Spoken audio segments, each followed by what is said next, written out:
And as I mentioned earlier, no face-to-face talks have taken place between the two sides since they did meet back in Istanbul in July.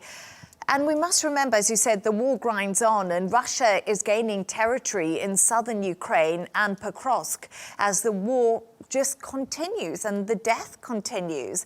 Do you think there's enough trust between the two countries to move towards a ceasefire deal? Because, John, you and I have spoken in the past very many times about talks, the potential of a deal, and it all seems to collapse last minute. Is there anything that these two sides can say, okay, we trust each other enough? Probably not. But I would suggest that, and I know this may sound counterintuitive, or some may just hear it and say he's nuts, but you don't necessarily have to trust who you're negotiating with, because sometimes it's transactional in that there doesn't need to be a long distance to whatever's being discussed and then being implemented. The prisoner of war swaps is one example of that. It's calibrated in such a way that neither side can because of the way the exchanges are actually that they take place.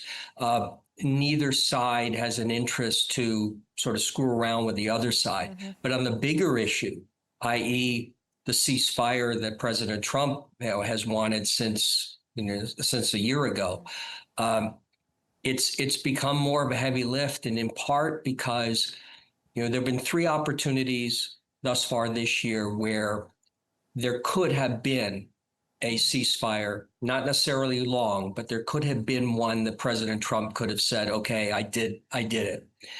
In each case, though, behind the scenes, you had participants from the Russian government, the Ukrainian government, the European Union, NATO, including the US in that, who were all working at their own or for their own objectives that ended up derailing it. So I'm not optimistic we'll see anything substantial, but it is important if they get in the same room, if it's for 60 minutes, 90 minutes, if they come out with prisoner of war swaps, children being returned, just some connectivity, that's a good thing.